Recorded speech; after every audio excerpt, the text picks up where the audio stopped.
আজ এই সভা মাঝে আমরা পিতা পুত্রের পরিচয় পালাটে কীর্তন করব। আপনারা দেখবেন রামের সঙ্গে তার দুই পুত্র লবকুশের পরিচয় মিলন হবে রামায়ণের শেষ। শুনবেন, বাড়িতে চলে যাবেন, আমরাও চলে যাব। কিন্তু আজ এই আসরে যেই পিতা তার পুত্র সন্তান, কন্যা, পুত্রবধূ, স্ত্রী রেখে জনমের মতো চলে গিয়েছে, এ পিতার সঙ্গে তার পুত্রদের আর কোনোদিন পরিচয় হবে না, মিলন হবে। আমি পরিবারের পক্ষ থেকে সকল ভক্তদের কাছে প্রার্থনা করব, কীর্তন শ্রবণ করবেন আর ভগবানের কাছে প্রার্থনা করবেন যে পিতা। আর আপনারা কথা বলতেছেন কেন?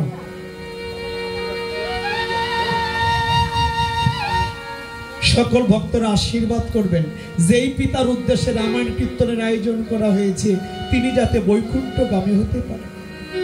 আরে পিতাশ্রী জীবিত কালে আদানে প্রদানে, কথাবার্তে, চলাচলতিতে কোনো নিষ্ঠুর বাক্যে যদি কোনো ভক্তের মনে কোনো দুঃখ কষ্ট আঘাত দিয়ে থাকে, আপনারা সবাই মিলে নিজ গুণে মন থেকে এখন একটু ধ্বনি দিবেন, আশীর্বাদ করবেন, অনুধ্বনি করবেন এই পিতাশ্রী যাতে বৈকুণ্ঠগামী হতে পারে।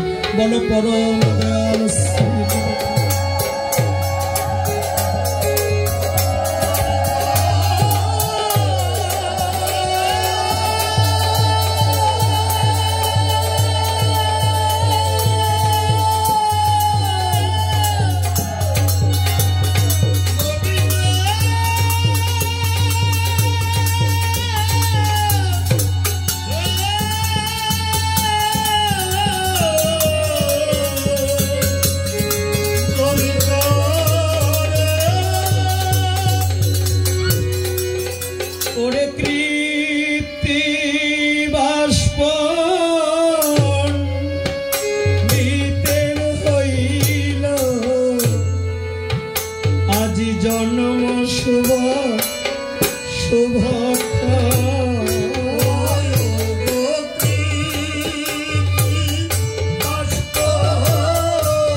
হলো জন্ম শুভক্ষণ। উত্তরাখণ্ডে গাইব আমরা কিঞ্চিত রামায়ণ। রামায়ণ হলো 7 খণ্ডে বিভক্ত। রামায়ণ গ্রন্থটাকে 7 খণ্ডে ভাগ করা হয়েছে। তার মধ্যে যেমন আদি, অযোধ্যা, অরণ্য, কিষ্কিন্ধা, সুন্দর। কথা বললেন না?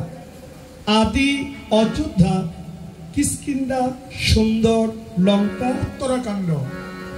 অর্থাৎ রামায়ণ গ্রন্থটাকে 7 খণ্ডে ভাগ করা হয়েছে। এটা আপনারা বুঝতে পেরেছেন? আমি বলেছি আদি, অযোধ্যা, অরণ্য, কিষ্কিন্ধা, সুন্দর, লঙ্কা, উত্তরাখণ্ড। বলা হয়েছে মহামণি বাল্মীকি ত্রেতা যুগে শ্রীরামচরিতামৃত রামায়ণ সংস্কৃত ভাষায় এবং কৃত্তিবাস পণ্ডিত এসে তাহার অর্থ তথা শ্রী বাংলা ভাষা ব্যাখ্যা দিয়েছে। ধর্ম, শিক্ষা ও সমাজবোধের এক অপূর্ব সমন্বয় ঘটেছে রামায়ণ তথা রামচরিতামৃত। আমরা প্রথমে বন্দনা করেছি, শ্রীরামের যুগল এখন চরণ। পালা কীর্তন হবে আমাদের পিতা পুত্রের পরিচয়। এই যে দেখেন, একদিন অযোধ্যাতে সভা করে বসেছিল আমার রামনারায়ণ। নারায়ণ। আপনাদের মতো চতুর্পাশে বসেছিল সভাসদ, মুনি, ঋষি, ভক্তবিন্দুগণ। এখানে কথা হলো রামচন্দ্র যেহেতু রাজা, সে রাজসভা করে বসতে পারে। জানেন, অযোধ্যাতে যখন রাম সভা করে বসে আছে এমন সময় রামের কুলগুরু বৈশিষ্ট্য মনে এসে অযোধ্যাতে আজ রামকে দর্শন দিয়েছে। আপনারা দেখবেন আমাদের বাড়িতে যদি গুরুদেব আসে অগ্রে কিন্তু আমরা বসিতে আজ কুলগুরু বৈশিষ্ট্য মনিকে দর্শন করে রাম কি করেছে? ওরে বসিতে আসন রত্ন সিংহাসন বসিতে আসন দিল রত্ন সিংহাসন বসিতে আসন দিল রত্ন সিংহাসন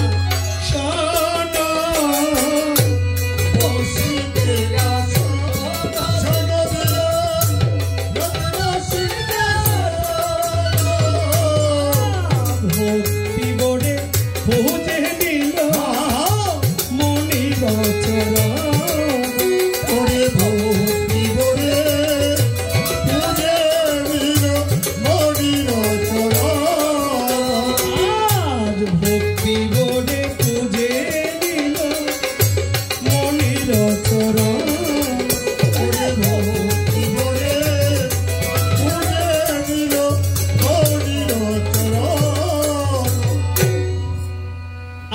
অযোধ্যাতে যখন মুনি ঠাকুর পদার্পণ করেছে মনিকে দেখে রাম বসিতে দিল আজ কড়াইতে দিল। মুনি বলছে রাম, বলো মনি ঠাকুর, রাম আজ তুমি আমাকে আসন দিয়েছ বৃথা, তোমার আশ্রমে কিন্তু আমি বসতে আসি। রাম বলছে মনি ঠাকুর, আজ আপনি স্বয়ং বৈশিষ্ট্য মনে এসেছেন আমার আশ্রমে, বসতে আসেননি, তবে কেন এসেছেন? মনি বলছে রাম, বলো মনিবর, জানতে এসেছি। তুমি কি জানতে এসেছো? তোমাদের দুই ভাইয়ের কৌশল। তুমি কি কৌশল জানতে এসেছো? রাম, তুমি যেদিন পিতৃ আজ্ঞা পালন করিবার তোরে রাম, তুমি 14 বছরের জন্য গিয়েছিলে বনবাস। সেখানে রাবণ করেছিল সীতাকে চুরি, ওই সীতাকে উদ্ধার করতে গিয়ে তুমি রাম করেছিলে যুদ্ধ। রাম, যখন পিতার আজ্ঞা পালন করতে বনে গেলে আমরা অযোধ্যার কোন মুনি ব্রাহ্মণ সেখানে ছিলাম না। বনবাসী জীবন কিভাবে অতিবাহিত করেছি? তুমি রাম কাকে নিধন করেছিলে, লক্ষণ কাকে নিধন করেছি। ওই 14 বছর বনবাস কাহিনী আজ তুমি রাম আমাকে বলবে। রাম বলছে মুনি ঠাকুর, যে প্রশ্ন তুমি আজ আমাকে করেছ আমার মুখ ফেটে যাবে, কিন্তু মুখ দিয়ে বের হবে না। আমি পিতার আজ্ঞা পালন করিবার তোরে 14 বছরের জন্য বনে যাই, সেখানে আমার অনেক নিদারুণ ঘটনা ঘটে, যা বলতে গেলে আমার বুক ফেটে যাবে, কিন্তু মুখ দিয়ে বের হবে না। মুনি বলছে রাম, বনবাসের কথা বলবে না, তাহলে কি আমি চলে যাব? মুনির বাক্য রক্ষা করতে গিয়ে রাম তখন কেঁদে কেঁদে ওই বনবাসের কথা বলছে। কি করে বলছে? ও মনি গো আমার আহার বইল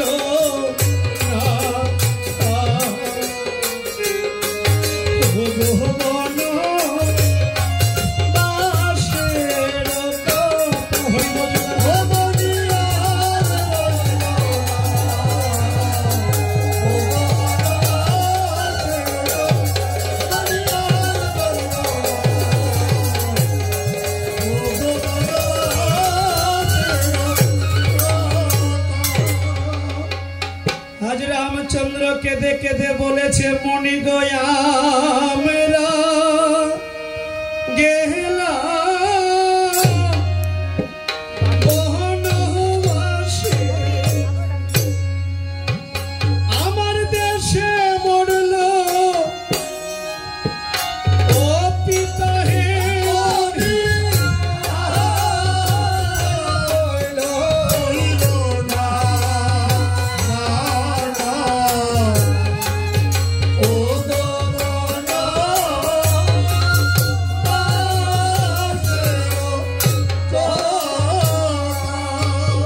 ওই যে চার পুত্র রেখে পিতা কৈলাবাসী মারা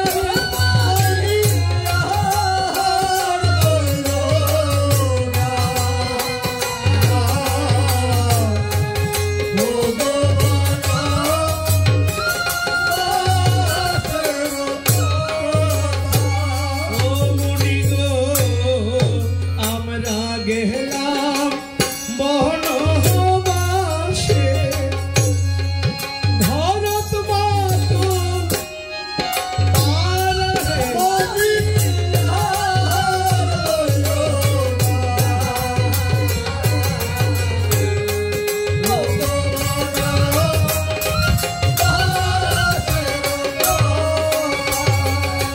ওই যে রাবণে হরিয়ালিল পূর্ণ লক্ষ্মী সীতা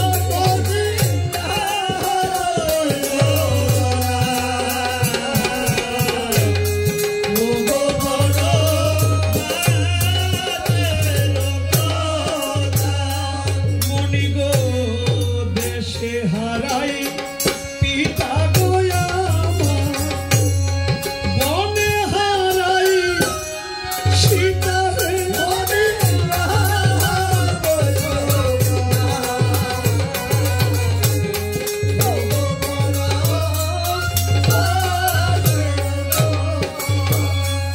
মণি গো সীতা উদ্ধার রীতে গো যুদ্ধ রাবণের স্বর্ণবতী হইল না।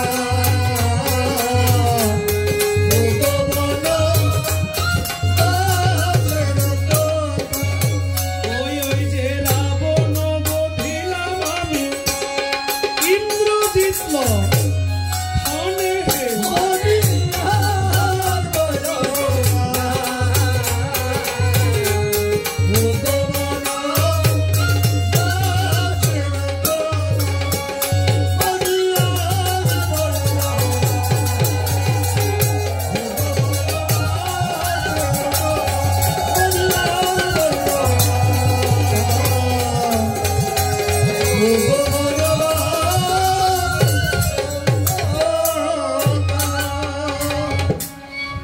ভক্তগণ, আজকে মুনির বাক্য রক্ষা করতে যে রামচন্দ্র বনবাসের কথা বলেছে, রাম বলতেছে মুনি ঠাকুর শুনলে তো, আমি রাম যখন বনে যাই দেশে আমার পিতা দশরথ রাজা প্রান্তেন করে আমরা চার পুত্র থেকে আমার পিতায় বাঁশি মরা হয়। আরো শুনবে, শোনো, আমি রাম দেশে হারিয়েছি, আমার পিতা বনে হারিয়েছি সীতা। লঙ্কেশ্বর রাবণ এসে আমার সীতাকে হরণ করে নিয়ে যায়। সীতাকে উদ্ধার করতে গিয়ে আমি রামচন্দ্র যুদ্ধ করেছি।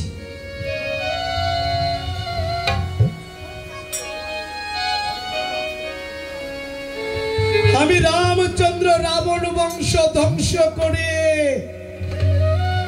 14 বছর বনবাস শেষ করে লঙ্কাতে রাবণকে নিধন করে সীতাকে উদ্ধার করে আমি দেশে আসি। আর কথা বলেন কেন? মনটা স্থির করেন।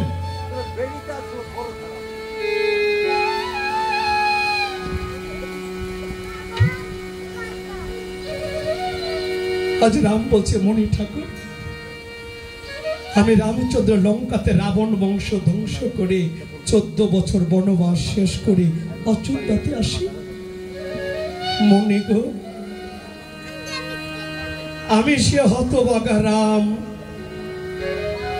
আমি দেশে এসে আমার বাবার মুখটা দর্শন করতে পারি না। আমি রামচন্দ্র যখন বনবাস, দেশে আমার পিতা দশরথ রাজা প্রান্তিক করে,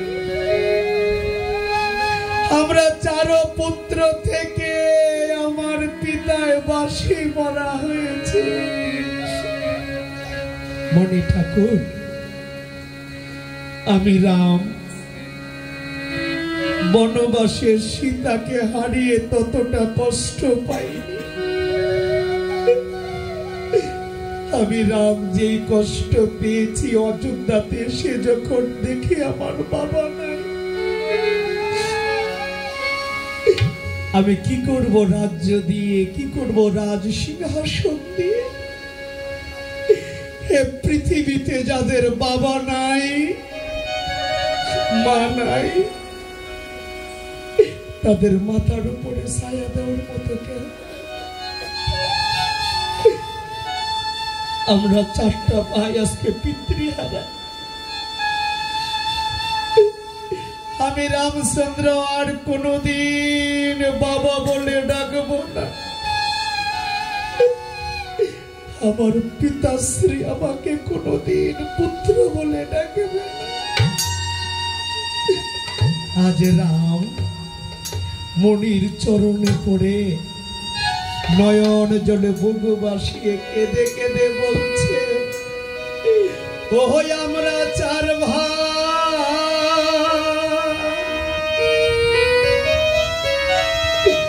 আমরা পিতৃ হারা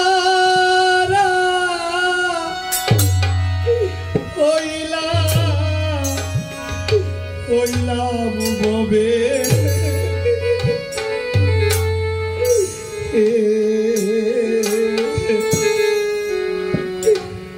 আর বাবা বলে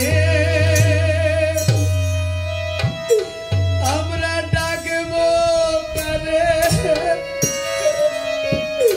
কারে?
আসবে ফিরে।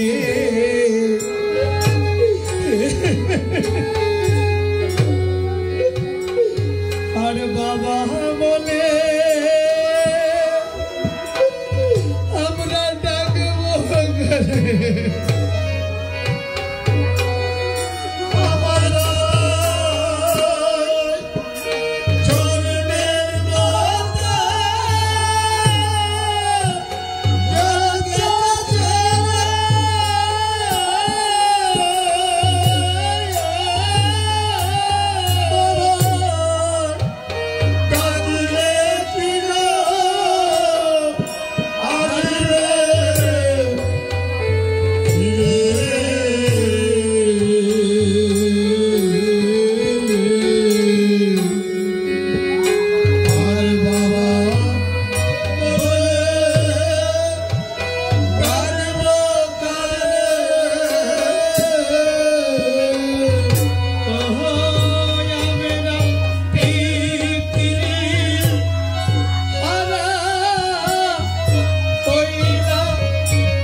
এইভাবে পিতার স্নেহ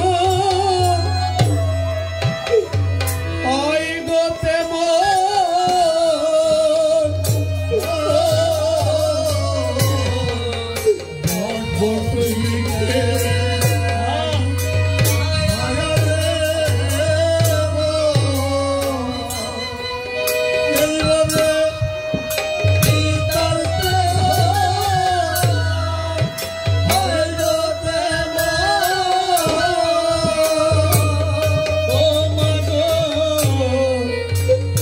বট বৃক্ষে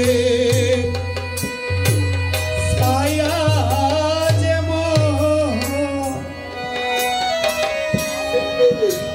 পিতার স্নেহ হয় গতে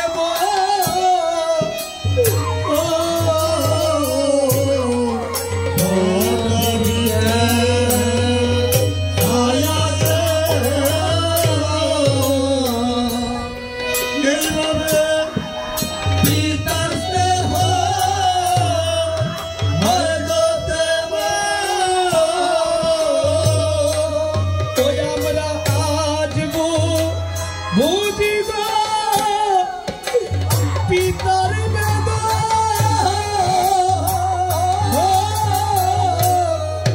সময় থাকতে বুঝলাম না রে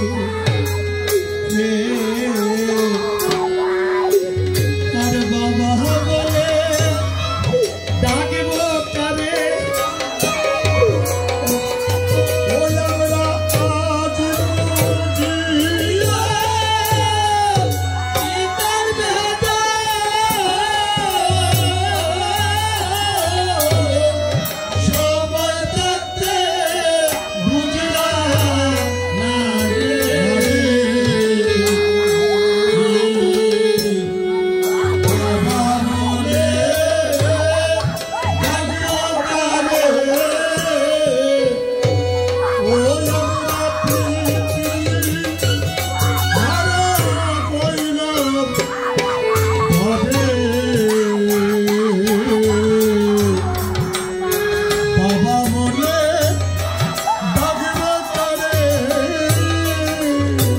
ও মনি গো মাতা পিতা হয় মরে গেলে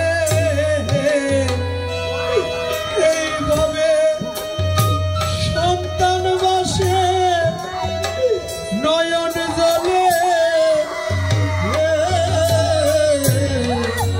মাতা পিতা মরে এইভাবে সন্তান বাসে নয়ন জলে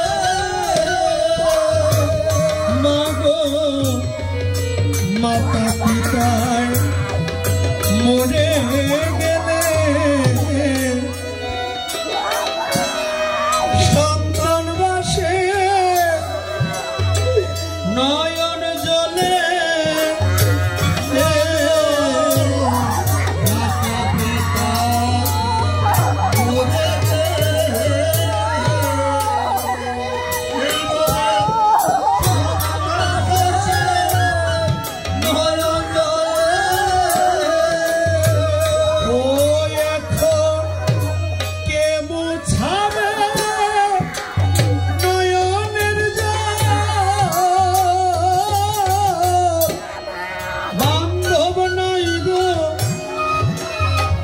এই সংসারে আর বাবা বলে ডাকব কারে বলে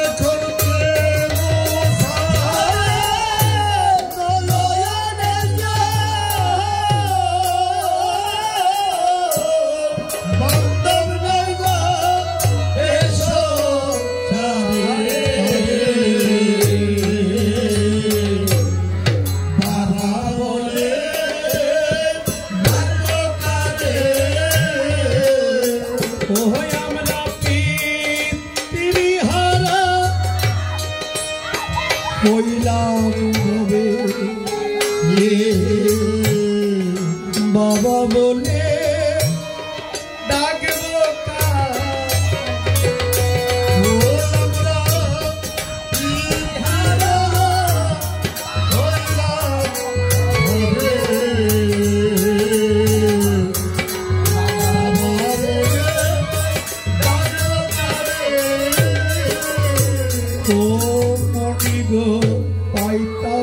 যদি বিধাতা রে বলতাম আমি এই বদন খুলে পাইতাম যদি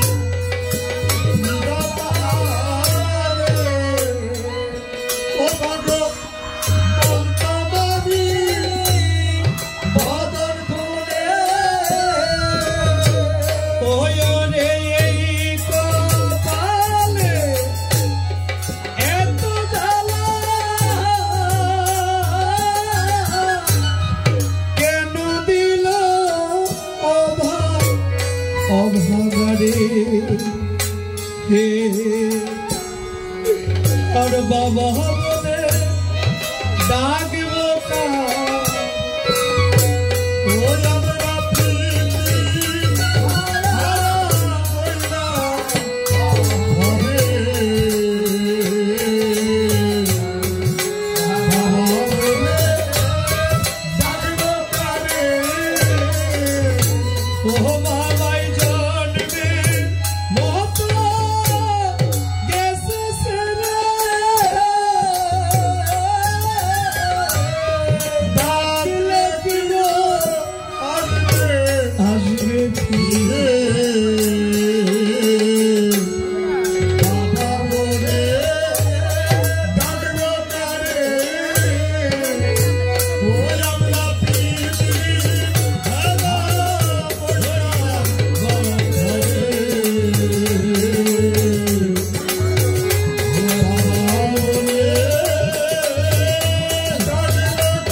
ভক্তগণ,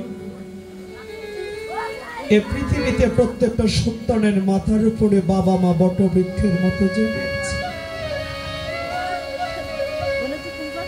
বাবা মা হলো বটবৃক্ষ,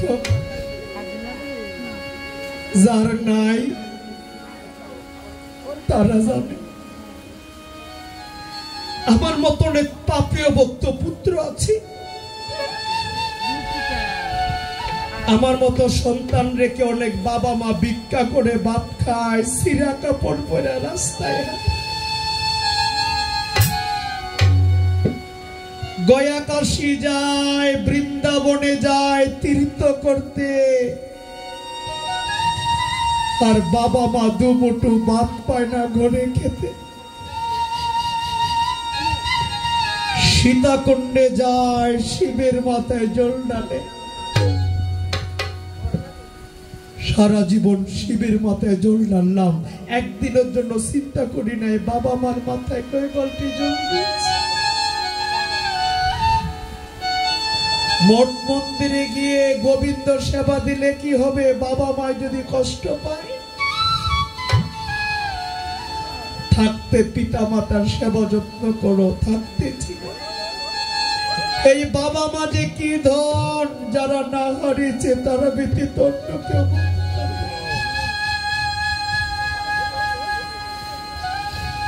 বেঁচে থাকতে দুমুঠো ভাত দেইনি বাবা মার মুখে, মরলে খাওয়ায় পাড়ার লোক থেকে। থাকতে করো, যাদের ঘরে পিতা মাতা আছে থাকতে ছিল। আজ যে সন্তানরা তার পিতাকে হারিয়েছে, আজকে পিতা নাই, এর সন্তানরা জানে পিতা হারানো জ্বালা কত কঠিন। ভক্তগণ, আজকে পিতা তো চলে গেল, বাবু চলে গেছে, তার স্ত্রী, তার সহধর্মিণী যে মা জননীকে রেখে গিয়েছে, চারটা পুত্র সন্তানের কাঁধে ভার আসছে মাকে দেখা। বলে এতদিন দেখেনি, অবশ্যই দেখেছি। চারটা পুত্র সন্তান, আপনারা আপনার মার মনে কোনোদিন কষ্ট দিবেন না। আজকে বাবা চলে গেছে, মাকে রেখে গিয়েছে। যতদিন বেঁচে থাকবে মা বেঁচে থাকবে, মার সেবা যত্ন করবেন, মার মনে কষ্ট দিবেন না। মার সেবা যত্ন করলে দেখবেন গোবিন্দ সন্তুষ্ট।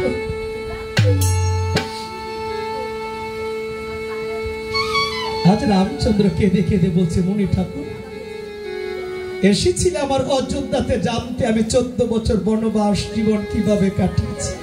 শুনলে তো, সবই শুনলে। কষ্ট মনের মধ্যে আমার এটাই, আজকে পিতা নাই। যখন বনে যাই, আমি রামচন্দ্র নিধন করেছি মহাপাপী মহাদুরাচারী রাক্ষস রাজা। আমার ভাই লক্ষণ নিধন করেছিল ইন্দ্রজিতের মতো। আরো অনেক সেনা সৈন্য বধ করেছি, তার মধ্যে উল্লেখযোগ্য আমি রাবণ, আর লক্ষণ নিধন করেছে রাবণ পুত্র ইন্দ্রজিৎকে। মনে বলছে রামচন্দ্র নিজের ভাইকে বড় করার জন্য কত বড় মিথ্যের আশ্রয় নিয়েছে। রাম তুমি বললে কি আমরা শুনবো যে তোমার ভাই লক্ষণ ইন্দ্রজিতের মতো বীরকে নিধন করেছে? রাম তুমি তো জানো না, ইন্দ্রজিতের মতো বীরকে যেমন তেমন লোক বধ করতে পারে না। এটা আমরা জানি। যেই বীর 14 বছর নিদ্রাহীন থাকতে পারে, যেই বীর 14 বছর নারীর মুখ দর্শন ব্যতীত থাকতে পারে, যেই বীর 14 বছর থাকে অনাহারে ইন্দ্রজিৎকে বধি করে, সেই বীর পারে। এবার বলো না, তোমার ভাইকে নিয়ে যে গর্ব করছো, তুমি রাবণকে নিধন করেছো, তোমার ভাই লক্ষণ ইন্দ্রজিৎকে নিধন করেছে। তোমার ভাই লক্ষণ কি 3টি আজ্ঞা পালন করেছিল? তবে বুঝবো যে তোমার ভাই লক্ষণ ইন্দ্রজিৎকে বধ করেছে। রাম বলছে, মণি ঠাকুর আমার ভাই লক্ষণ কোনোদিন আমার সঙ্গে মিথ্যে বলবে না, আর আপনিও তো মিথ্যে বলবেন না। তাহলে আমার ভাই লক্ষণকে ডাকি, লক্ষণের মুখ থেকে সবকিছু শুনবো। হ্যাঁ মনে বলছে, ডাকো তোমার ভাই লক্ষণকে, তোমার ভাইয়ের বীরত্ব আগে প্রমাণ করি, তারপর তোমার কাছে আসবো, তারপর তোমার বীরত্ব নিয়ে আমরা কথা বলবো। ডাকো তোমার ভাইকে। মনির আজ্ঞা পেয়ে রামচন্দ্র কি করেছে? ওরে লক্ষণ লক্ষণ বলে রাম ডাকিতে লাগিল। ওরে লক্ষণ লক্ষণ বলে রাম ডাকিতে লাগিল। লক্ষণ লক্ষণ বলে রাম ডাকিতে লাগিল। ওরে লক্ষণ লক্ষণ বলে রাম ডাকিতে লাগিল। ডাক শুনিয়া লক্ষণ ঠাকুর সবাতে আসি। ডাক শুনিয়া সবাতে আসি। আজ লক্ষণ এসে চিৎকার করে বলছে, দাদা গো দাদা গো। এমন আকুল সুরে আমাকে কেন তুমি ডেকেছ?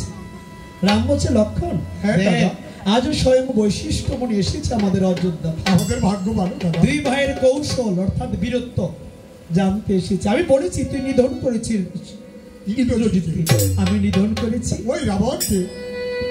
কিন্তু মণি বলছে, যেই বীর 14 বছর নিদ্রাহীন থাকতে পারে, যেই বীর 14 বছর নারীর মুখ দর্শন ব্যতীত থাকতে পারে, যেই বীর 14 বছর থাকে অনাহারে ইন্দ্রজিৎকে বধিবা, সেই বীরই পারে। ও লক্ষণ, তুমি কি 14 বছর নিদ্রাহীন ছিলে? লক্ষণ বলছে, হ্যাঁ।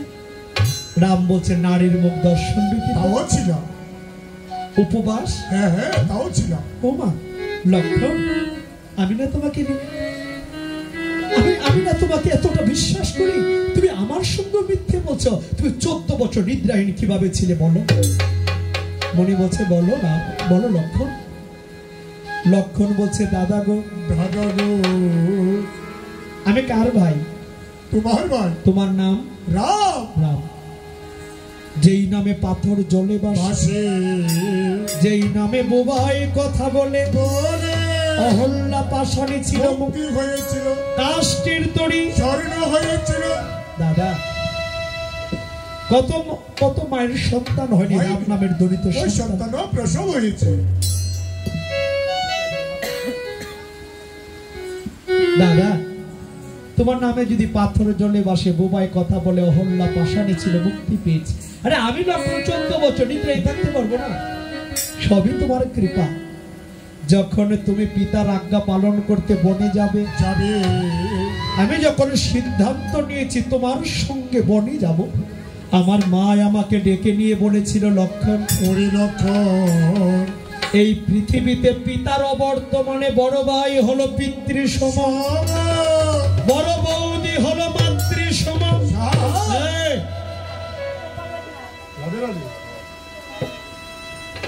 রাম দাদা সেবা করতে বনে যাবা, সেবার যাতে কোনো ত্রুটি না থাকে। কি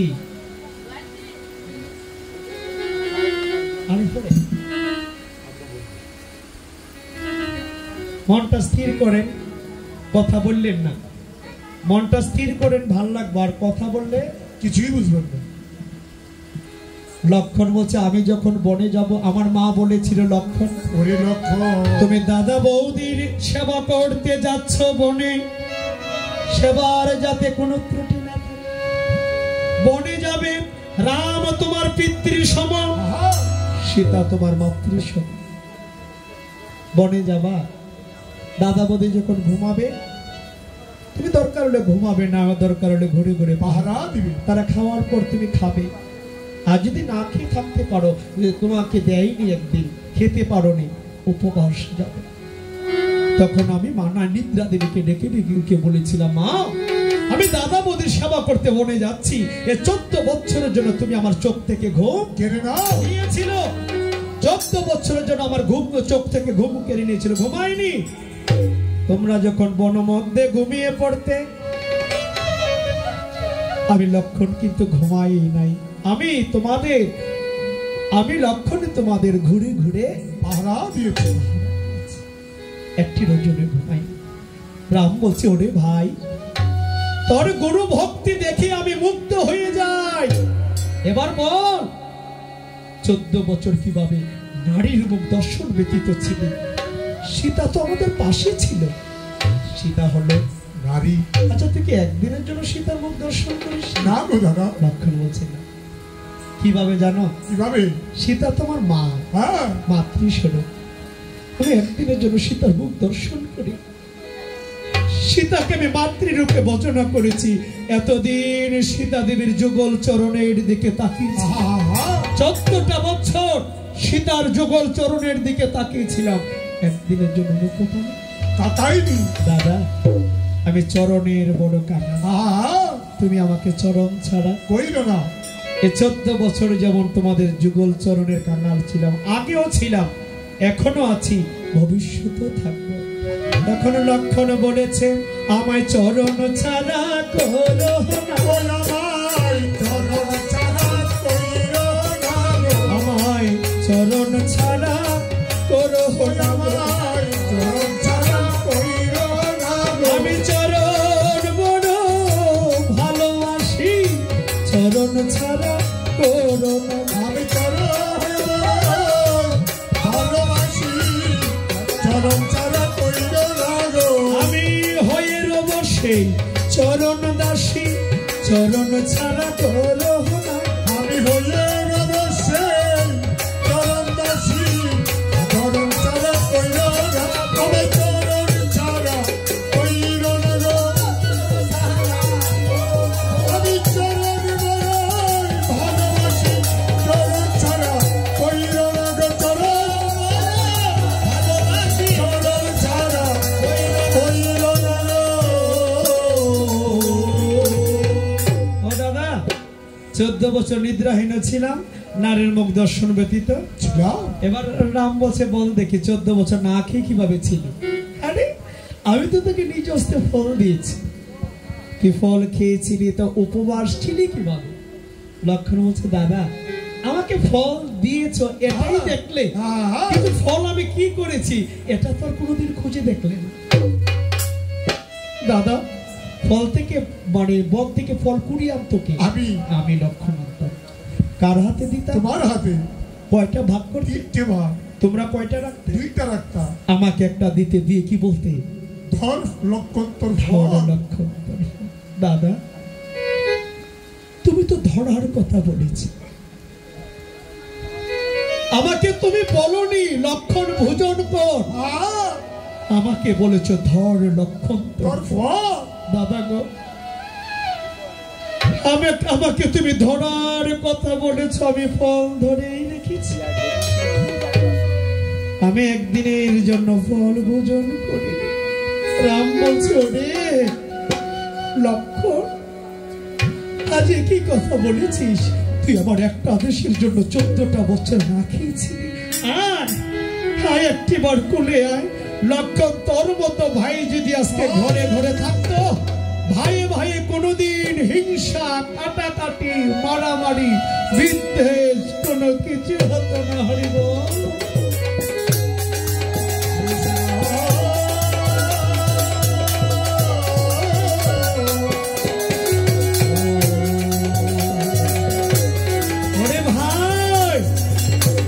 গুরু মুক্তি মুক্ত তোর মতো ভাই যদি ঘরে ঘরে থাকতো, ভাই ভাই কোনোদিন হিংসা হতো, কাটাকাটি হতো, মারামারি হতো, বিদ্বেষ হতো না।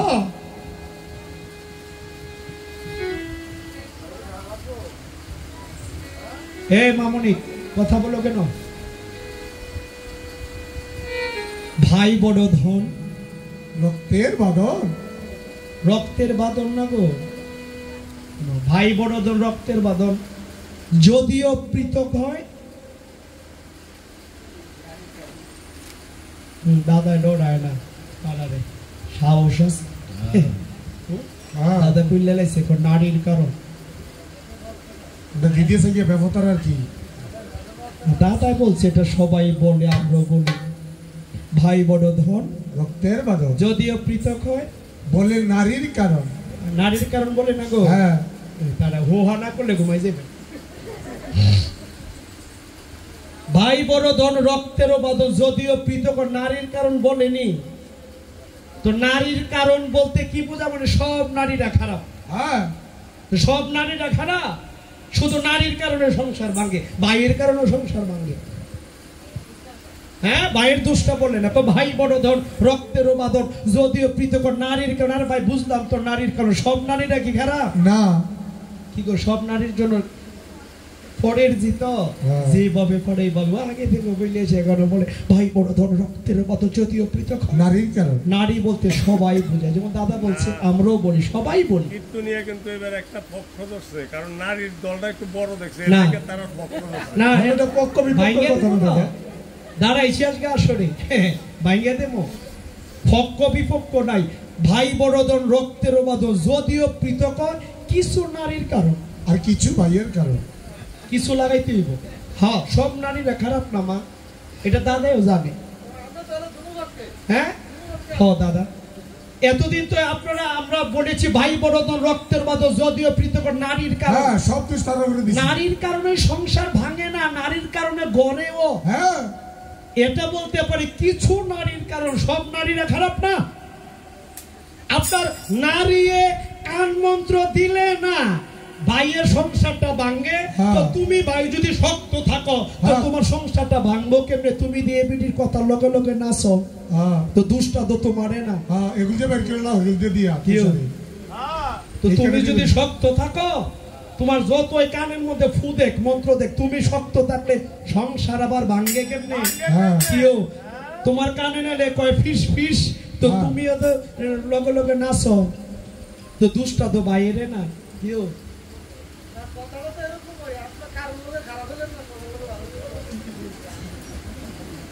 আমার কথাটা কি যুক্তি নাই? কেউ নারীর কারণে ভাঙে, ঠিক আছে, তো নারী তো আমি বলি, দেখেন কিছু কিছু জায়গাতে আছে, দেখবেন একটা সংসারে স্ত্রী আসছে, বউ একদম সরল, ভালো, খুব ভালো, ভক্তিমতী, সংসারে আইসা সংসারটা গুছাইছে। দুই ভাই, ছোট ভাই আর বড় ভাই, তো সংসারে আসার পরে 1-1.5 মাস গেছে। এবার বউটা যে স্বামীকে বলতেছে, কই গো তোমার তোর বাবা নাই, মাও নাই, না একটা মাত্র ভাই, ছেলে হইলো আছে, ভাই হইলো আছে, আজকে থেকে উনি আমার সাথে থাকবো, খাইবো এক লগে। এবার বেশি বুঝোস না, দেখো দেখো সংসারের মধ্যে ভাই ভাই আর আমি থাকবো, জিপুত দিয়ে খাবো। যেদিন থেকে ভাই হয়েছে ভাগ হয়েছে ওই দিন থেকে আসছি না। মানে বউ একটা আসছে খুব ভালো, তো ভাইটা বলতে যেতে কয়টি দেয় সংসারের মধ্যে বাতে। আবার কিছু কিছু জায়গার মধ্যে দেখেন জামাই একবারে সরল, একবারে ভালো ভক্ত, কিচ্ছু বুঝে না, বউ একটা আইছে পুরারি না খা আই সংসারটার মধ্যে কি শুরু করছে, আগুনটা লাগাইছে ভাইটা কমা কমা কমা এটা শুরু করলো গীতা কি এতদিন কি আসলাম এখন কি হইতেছে কিচ্ছু বুঝে না। একদিন কালার ডাব দিয়ে ধরে নিয়ে কেন ওরা কেন কেন কেন ভালো হয়ে যাবে বাইরে জামাইলে কিন্তু ধরছে বল এবারও বিলে গেছে আপনি বিলে হয়েছেন কি মগা মনে করছে মগারে গেছি ওই বাইটা কয় জামাইটা কয় আর কি বউডার সরল না জামাই কয় বউ মা নাই বাপ নাই একটা মাত্র ভাই এক লগে থাকবো খাইবো তুমি কি কো এবারে কয় ইডার কথাই তো এই কারণে তো তোমার দইরা আনছি ভাই তো আমারও আছে ভাইকে এক লগে খাইবো ভাই সরকারি তো তোমারে শেষ আসেনি আমার হ্যাঁ ভালো খারাপ মিক্স শুধু এই কথাটা বললে চলবে না। ভাই বোনদল রক্তের বাদল যদিও পৃথক নারীর কারণ নারী বলতে সব নারী মা সব নারীরা খারাপ না কিছু লাগাবেন কিছু নারীর কারণ অর্থাৎ এখনো তো ভালো মা আছে পৃথিবীতে সংসারে ভালো নারী আছে ভালো বাবা আছে ভালো ভাই আছে যেমন রাম লক্ষণ কেমন ভাই দাদার একটা আদেশের জন্য 14টা বছর না খেয়েছে। প্রত্যেকটা সংসারে ফুল ফুটুক সবাই ভালো থাকুক সুখী থাকুক ভগবান সকলকে শান্তিতে রাখুক এই কামনার্থে ভগবানের কাছে প্রার্থনা সকলকে শান্তি দেয়।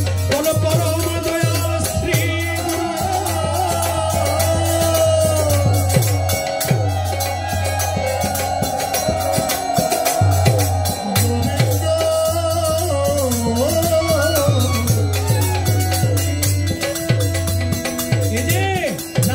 লক্ষণ 14 বছর ফল তুই খাসনি ফেলে দিতে তো দেখিনি কি করেছিলি ফলগুলা লক্ষণ বলছে এখনো বিশ্বাস জন্মায়নি দাদা গো তোমার যদি অবিশ্বাস হয় ফলগুলো এনে দেখো গণনা করে দেখো ফলগুলো এখনো আছে আমরা পঞ্চবটি বনে যেখানে যেখানে বসবাস করেছি ফলগুলো আছে তুমি এনে দেখো।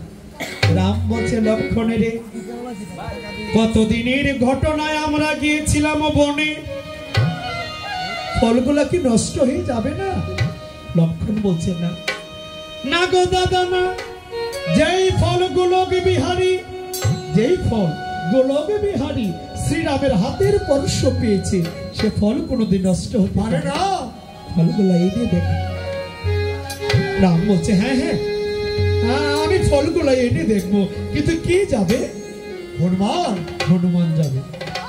রাম বলছে হনুমান হনুমান হনুমান আমরা পঞ্চবটি বনে যেই যেই কুঠিরের পাশে বসবাস করেছি একটিবার যাও সেখানে কিছু ফল পড়ে আছে ফলগুলো এনে দাও। আজ রামের আজ্ঞা পেয়ে হনুমান যাচ্ছে আর মনে মনে ভাবছে আমি হলাম কত বড় একটা বীর হনুমান হে মায়েরা আমি হনুমান কত বড় বীর লক্ষণ যখন শক্তি ছেলে পড়েছিল ওই গন্ধমদ পর্বত টানার জন্য আমার দরকার হয়েছিল আজ প্রভু আমাকে সামান্য দুটো ফলের আদেশ দিয়েছে জানেন এই কর্মটা কিন্তু ছোট একটা বানরই করতে পারে যে কর্মটা ছোট একটা বানরই করতে পারে আজ রঘুনাথ আমাকে দেখেছেন সামান্য দুটা ফলের আদেশ দিয়েছে এটা কি আমাকে মানায়। আজ হনুমান অহংকার মন নিয়ে বনে গেল বনে গিয়ে হনুমান ফলগুলো একত্রিত করেছে ফলগুলো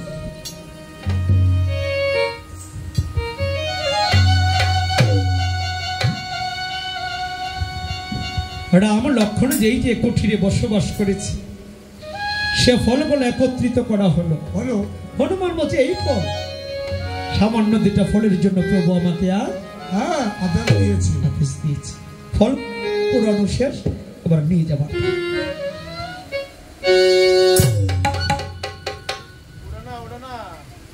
শর্টমট করলো নাকি না না ওইটা তো বাড়ি কে আপনি দর্শনটা ভালো করে বেরোলেন হ্যাঁ কোনো ব্যাপার নেই আমি হনুমান আর এটা হয়ে যাব ব্যাপার না। এটা হিমালয় পর্বতের চেয়েও বাড়ি। খাইছে ও সর্বনাশ হইছে।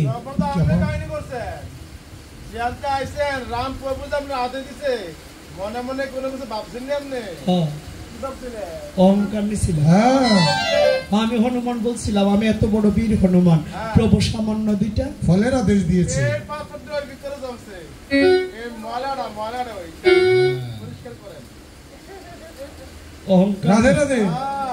এই অহংকারটা খারাপ। ওই বর্তমানটা আইছে আপনি। আমি না ভক্ত। ভক্ত দেখিছে ওই কোন ভক্ত মাঝে মধ্যে তো শক্ত হয়ে যাও গা।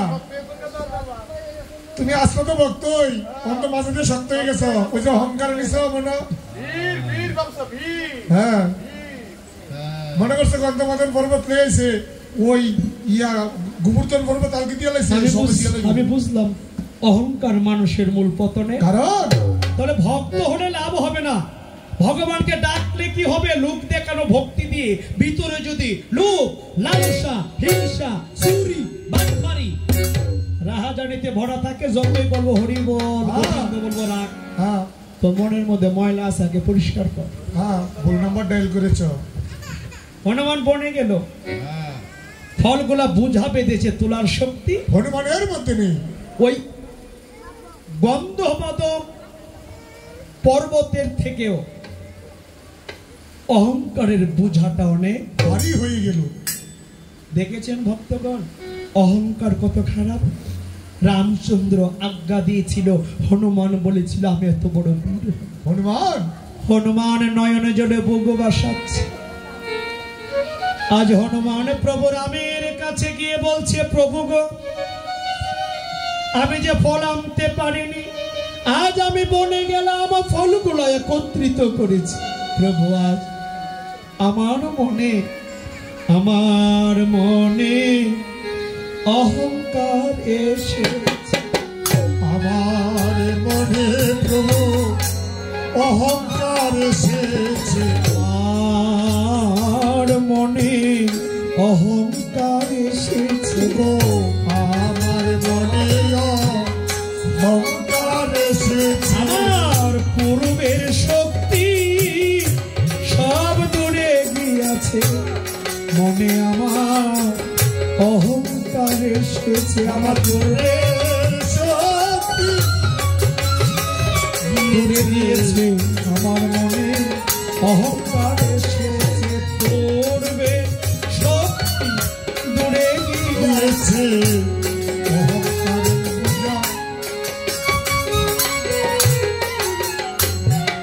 মনে অহংকারের উদয় দিয়েছে।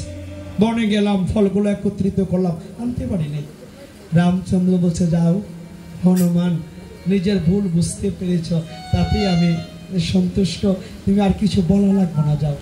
অন্তর্যামী ভগবান সবকিছু তো জানে। আশীর্বাদ করে দিল আর বলে দিল, হনুমান ভক্ত হলে কি হবে? মনে যদি অহংকার থাকে, হিংসা থাকে। ভক্তগণ দেখেন, আজকে হনুমান আবার বনে গেল। বনে গিয়ে যে ফলগুলা, সে ফলগুলা একত্রিত করে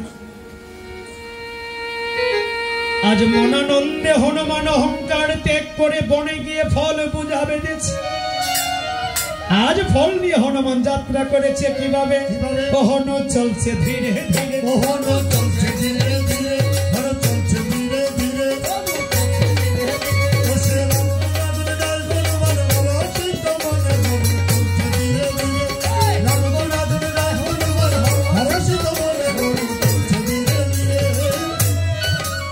হনুমান বনে গেল, ফলগুলা পূজা বেঁধে প্রভু রামের কাছে এসে বলছে, প্রভু হ্যাঁ হনুমান, ও প্রভু এই যে আপনার ফল এনেছি। এনেছ? হ্যাঁ। রামচন্দ্র বলছে, এবার গণনা করার পালা। গুনতে গুনতে গুনতে গুনতে গুনতে গুনতে গুনতে দেখা গেল যে 14 বছরের ফল গণনা করা হলো, এর মধ্যে 7 দিনের ফল কম দেখা যায়। কম। রাম বলছে, ওরে ভাই লক্ষণ, আমার মনে হয় 7 দিনের ফল তুই করেছিলি ভক্ত। ফলগুলো কোথায়? লক্ষণ বলছে, না গো দাদা না, তোমার ভাই লক্ষণ মিথ্যে জানে না। দাদা একটিবার দেখো করিয়া স্মরণ, কোন কোন দিন ফল দাদা আমরা করিনি আহরণ। করিনি আহরণ। দাদা আজকে 14 বছরের মধ্যে 7 দিন কিন্তু আমরা ফলই খাই নাই। কোন দিনের লক্ষণ? কোন দিন? আহা। প্রথম দিন আহা। যেদিন বনবাসে যাই সারাটা দিন হাঁটতে হাঁটতে কেটে যায় ফল তুলে কে আর ফল খাই কে? দ্বিতীয় দিন কোন দিন? যেদিন শুনতে পাই দেশে পিতার মৃত্যু সমাচার আশ্রমেতে 2 ভাই ছিলাম না হয় কয়দিন গেল? দ্বিতীয় দিন। তৃতীয় দিন যেদিন রাবণ সীতাকে হরণ করে নিয়ে যায়, যায় সীতার দুঃখে আমরা 2 ভাই বনবাসে ঘুরেছি। হ্যাঁ ফল তুলে কে আর ফল খাই কে? কয়দিন গেল? 3 দিন। 3 দিন। চতুর্থ দিন দাদা যেদিন রাবণ মায়া সীতা কেটেছে হ্যাঁ। আমরা ভেবেছি আসল সীতাই ফল কেটেছে তুলে কে আর ফল খাই কে? ও দাদা কয়দিন গেল? চতুর্থ দিন গেল। পঞ্চম দিন যেদিন 2 ভাইকে সর্পবাণে মেরে পাতালে নিয়ে গিয়েছিল বলি দেওয়ার জন্য ফল তুলে কে আর ফল খাই কে? কয়দিন গেল? পঞ্চম দিন। ষষ্ঠ দিন যেদিন তোমার ভাই লক্ষণকে মেরেছিল শক্তি সেন, বান আমি ধোলায় পড়েছিলাম। হ্যাঁ ফল ফল তুলে কে আর ফল খাই ও কে? দাদা সপ্তম দিনের কথা, সেদিন আমরা বিজয় মিছিল করেছি, আনন্দ করেছি, উল্লাস করেছি। ফল তুলে কে আর ফল খাই কে? কোন দিন? যেদিন আমরা রাবণকে করেছি নিধন, নিধন। সীতাকে করেছি উদ্যান। সেদিন আনন্দে ফল তোলাও হয়নি, ফল খাওয়া ফল হয়নি। খাওয়াও হয়নি। হরি বল। হরে কৃষ্ণ হরে কৃষ্ণ কৃষ্ণ কৃষ্ণ হরে হরে হরে রাম হরে রাম রাম রাম হরে হরে হরে কৃষ্ণ হরে কৃষ্ণ কৃষ্ণ কৃষ্ণ হরে হরে হরে রাম হরে রাম রাম রাম হরে হরে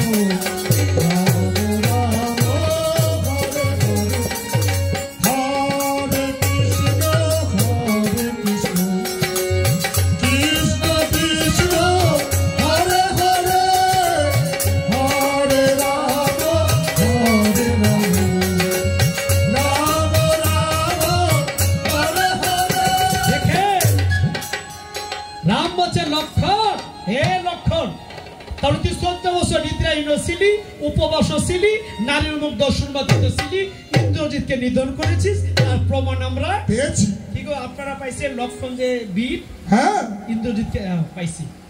এবার মনে বলছে রাখো রামচন্দ্র লক্ষণের টানো পাইছি। তুমি না কাকে বধ করেছি? ওকে মনিব হ্যাঁ। আমি তো বাদ করেছি মহাপাপী মহাপাপী ওই মহা দুরাচারী দুরাচারী রাক্ষস রাজা রাবণ। হে রামচন্দ্র, তোমার ভাই লক্ষণ করেছে ইন্দ্রজিৎকে বধ, হ্যাঁ। আর তুমি করেছো রাবণ।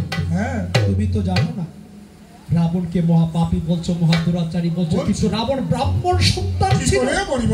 রাবণ ছিল বিশ্বস্ত্র হবা মনির পুত্র পলহস্তমণি। নাতি রাবণ একটিবার দেখো করিয়া শোনো, শোনো।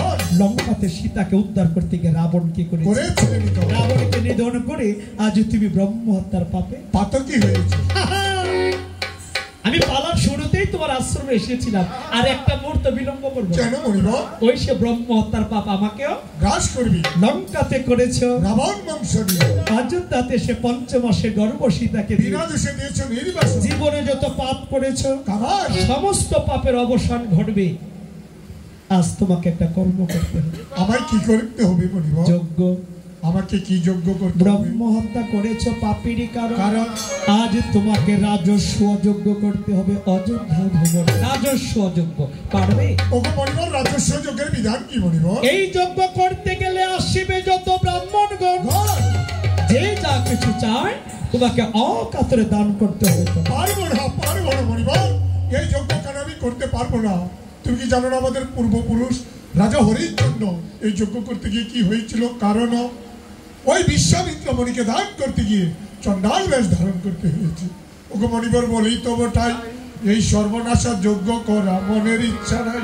তাহলে রাজস্ব যজ্ঞ করবে না? না গো মনিবর। ভালো থেকো রাম, আমি আর বিলম্ব করলাম।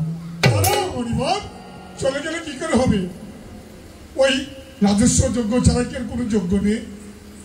আছে তো তাহলে অন্য একটি যজ্ঞের বিধান নরমেদ।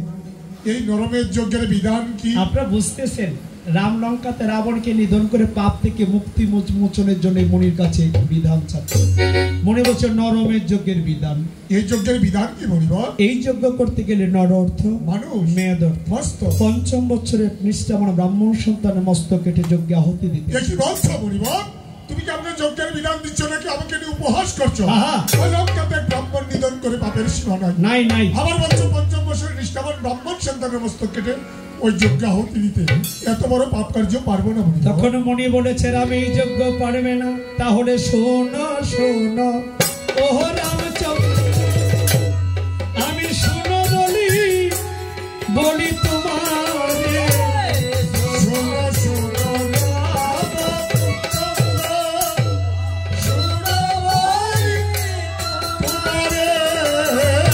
আজ অশ্বমেধ যজ্ঞ করো অযোধ্যা ভুবন। তুমি আর সবেদ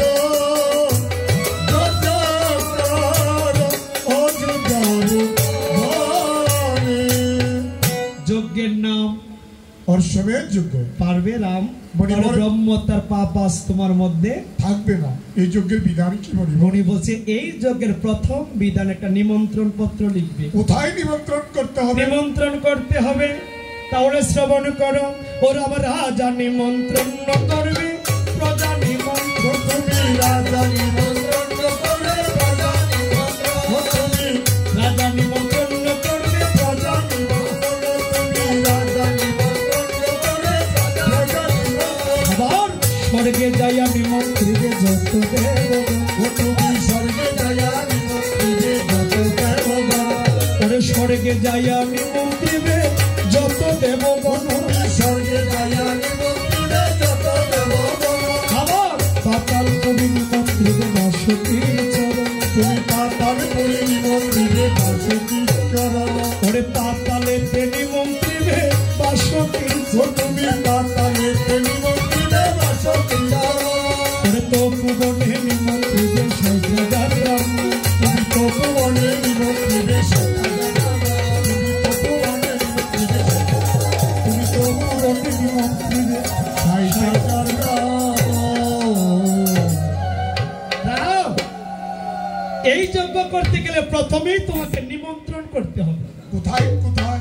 স্বর্গে যত দেবগণ পাতাল পুরী বাসুকি চরণ। তপবনে 60,000 ব্রাহ্মণ।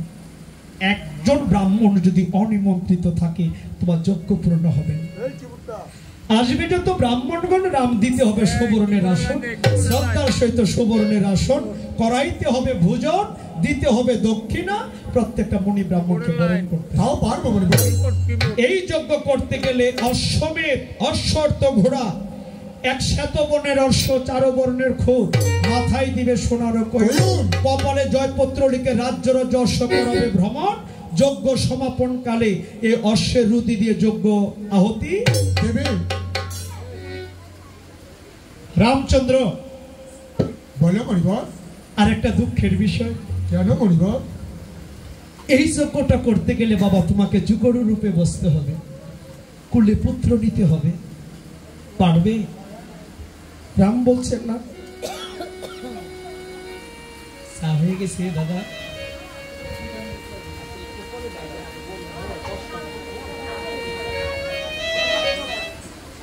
আজ রাম বলছে সীতা, সীতা লাগবে। আমার তো সীতা নাই। আমি রাম 5 মাসের গর্ভ সীতাকে বনবাস দিয়েছি। সীতা নাই মোর পাশে, পুত্র নাই মোর কোলে, সীতা হলো বনবাস। আমি রামচন্দ্র যজ্ঞ করব কি মনের বিলাস। আমি যজ্ঞ করব কি মনের বিলাস। আমি যজ্ঞ করব মনের বিলাস। আমি যজ্ঞ করব কি মনের বিলাস। আমার সীতা বনবাসে যজ্ঞ করব কি মনের বিলাস। আমার সীতা বনবাসে যজ্ঞ করব জীবনী মনের অবিলাসে। মনি বলছে কেঁদো না, রাম সীতার যখন হবে প্রয়োজন। হে রাম, বিশ্বকর্মাকে ডেকে স্বর্ণ সীতা করবে আয়োজন। স্বর্ণ সীতা তোমার বামে বসাবে, ঠিক আছে? আর পুত্রের যখন দরকার হবে তোমার ভক্ত পুত্র হনুমানকে কোলে নিয়ে বসে যজ্ঞ পূর্ণ করবে। যাও। দেখেছেন ভক্তগণ, যুগলের কথা উঠে আসছে। যজ্ঞ করলে যুগল লাগবে, হ্যাঁ, যুগল ছাড়া যজ্ঞ পূর্ণ হবে না। তো রামের তো সীতা নাই, বলছে স্বর্ণ সীতা নির্মাণ করে। যুগল, যুগলে কৃষ্ণ ভক্ত হলে কত ভালো। হ্যাঁ, স্বামী স্ত্রী যদি উভয় কৃষ্ণ ভক্ত, ভালো না? ভালো। কিন্তু আমরা কপাল খারাপ। কেমন খারাপ গোসাই? অনেক জায়গায় গেলে দেখা যায় স্ত্রী যদি হয় কৃষ্ণ ভক্ত, স্বামী হয় পুরাই ব্রহ্মদর্শ। আমার মতো ঠাকুরের প্রতি ভক্তি নাই। আবার দেখবেন স্বামী যদি হয় কৃষ্ণ ভক্ত, স্ত্রী হয় দেবাংশী। যেই ঘরে স্বামী স্ত্রী উভয় কৃষ্ণ ভক্ত হয়, ওই ঘরে একটা কৃষ্ণ ভক্ত সন্তানের জন্মের সম্ভাবনা বেশি থাকে। আর এটা আপনারা সবাই জানেন, একটা বংশের মধ্যে যদি একটা কৃষ্ণ ভক্ত সন্তান থাকে, তার 14 পুরুষ যদি নরকবাসী হয়ে থাকে, কৃষ্ণ ভক্ত সন্তানের করে উদ্ধার হয়ে স্বর্গে। প্রত্যেকটা ঘরে ঘরে কৃষ্ণ ভক্ত সন্তান হোক। জানেন আমাদের কপাল কত খারাপ। যারা মুসলমান মুমিন ভাই, বাচ্চাটা যখন 5 বছর বয়স হয়, মাঘ মাসের প্রচন্ড শীতে বাচ্চাটাকে কোরআন শরীফ দিয়ে মাদ্রাসা পাঠায় না? আজকে আমাদের মধ্যে কত সুন্দর চালু হয়ে গিয়েছে মা। অনেক গ্রামে গিয়ে দেখেছি গীতা স্কুল হচ্ছে, গীতা প্রতিষ্ঠান হচ্ছে, ছোট ছোট বাচ্চারা ধর্ম শিক্ষা পাচ্ছে। আগে ছিল না, হয়তোবা ছিল কম, এখন বেশি হচ্ছে। হোক, আপনারা পাঠাবেন বাচ্চাদেরকে ছোটবেলা থেকে ধর্ম শিক্ষা দিবেন মা। ধর্ম শিক্ষা দিন, শেষ বয়সে যে দুমুঠো ভাতের জন্য কাঁদতে হবে। ছেলেটাকে মানুষ করুন, মেয়েটাকে মানুষ করুন, ধর্ম শিক্ষা দিন, ভক্ত হোক। আজ রাম যজ্ঞ করবে, স্বর্ণ সীতা বানাবে, পুত্রের দরকার হলে ভক্ত পুত্র হনুমানকে কুলিয়ে নিয়ে যজ্ঞ। আচ্ছা রাম, এ যজ্ঞ সবাই তুমি রামচন্দ্র যজ্ঞের নিমন্ত্রণ কাকে দিয়ে করাবে? ওই সুমন্ত্র সারথি সুমন্ত্র করবে সবাইকে নিমন্ত্রণ। আচ্ছা রাম, তুমি কি করবে? ওগো মণিবর, আমি 60,000 মণি ঋষির চরণ জল করাবো। আচ্ছা লক্ষণ? লক্ষণ সবাইকে নিজ হস্তে বরণ করবে। ভরত? ভরত সবাইকে ভোজন করাবে। শত্রুঘ্ন? শত্রুঘ্ন সারথি সবাইকে বসিত রত্ন সিংহাসন দিবে। আচ্ছা ঠিক আছে। বিশ্বকর্মা কিন্তু যজ্ঞের যজ্ঞস্থল স্বর্ণ দিয়ে নির্মাণ করবে। তাহলে মায়েরা, আমরা অশ্বমের যজ্ঞ পালন নাম পিতা পুত্রের পরিচয়। এখন আমরা যজ্ঞের নিমন্ত্রণ করব। হ্যাঁ, নিমন্ত্রণ ছাড়া যজ্ঞ হইব গো মা? হইব না। তাহলে আয় বাবা আয়।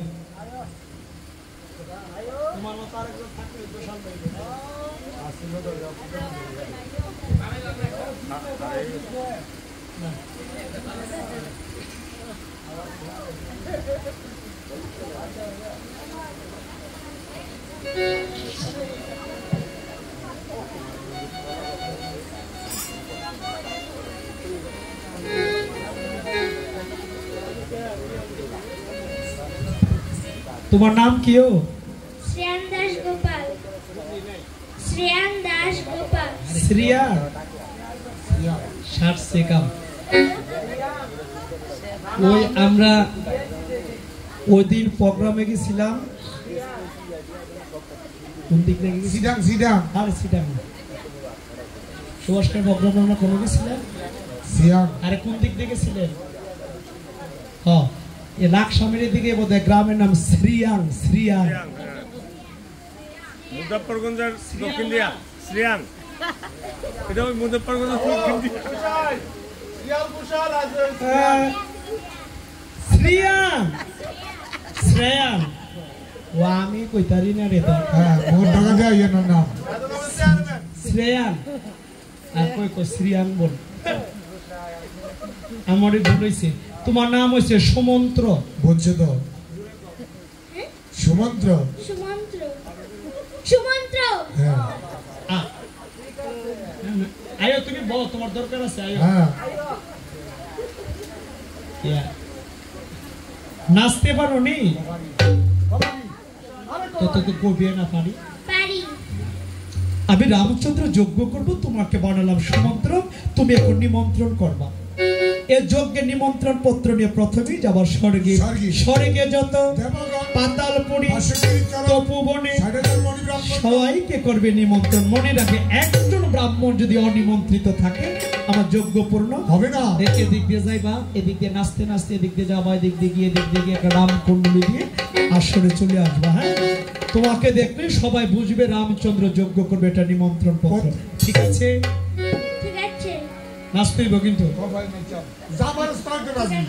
দেখা যাবে কেমন নাচছিস। আজকে রামচন্দ্র যজ্ঞ করবে, সুমন্ত্র চলে যাচ্ছে। সুমন্ত্র চলে ঠিক আছে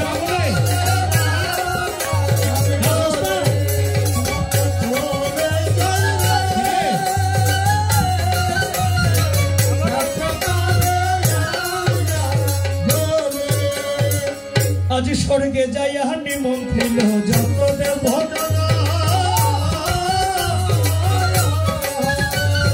স্বর্গে যাইয়া নিমন্ত্রিল যত দেব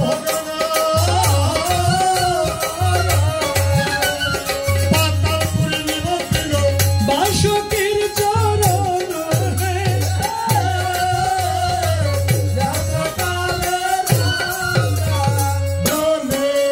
হাতি পাতালে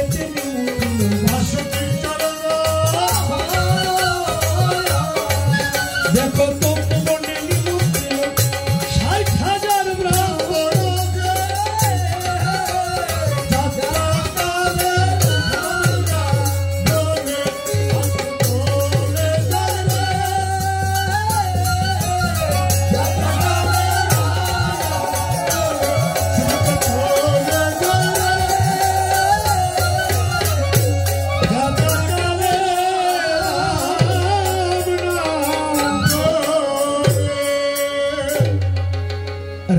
যজ্ঞ করবে। সুমন্ত্র নিমন্ত্রণ করেছে স্বর্গ, মর্ত, পাতাল, রাজা, প্রজা, মুনি, ঋষি, গন্ধর্ব, আগত ভক্তবৃন্দগণ।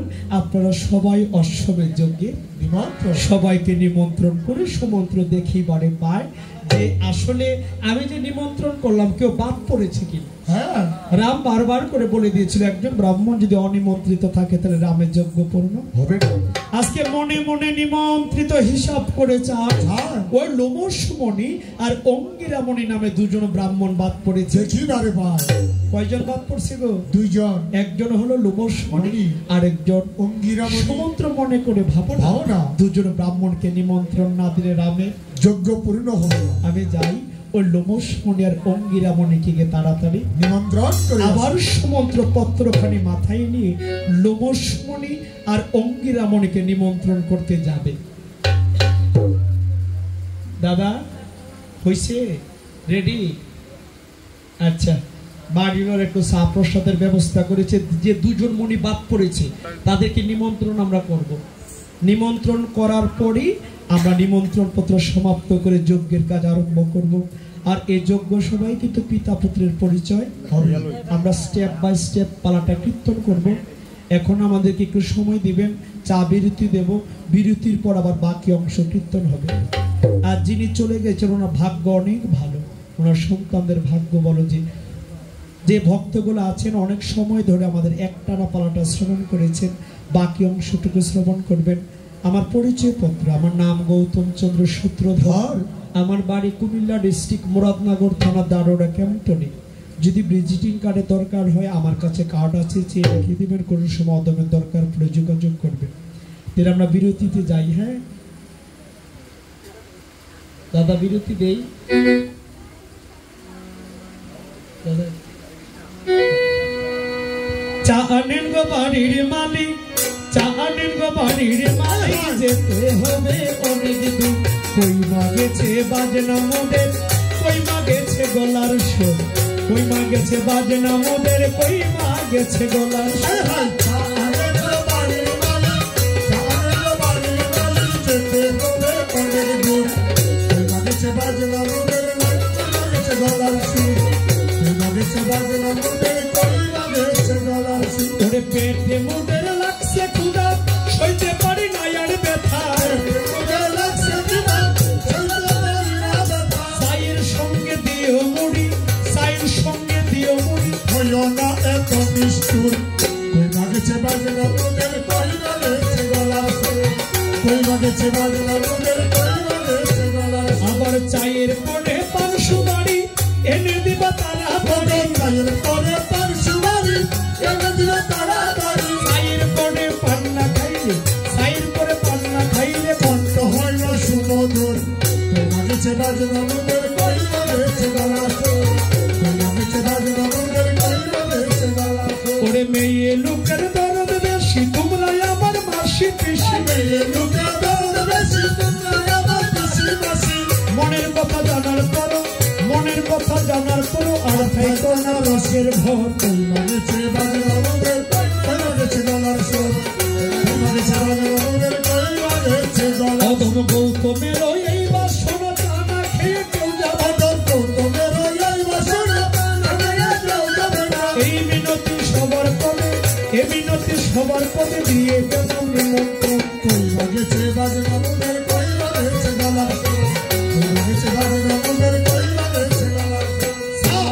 জানের বাড়ির মালিক জানের বাড়ির মালিক ধর্ম শ্রী গুরু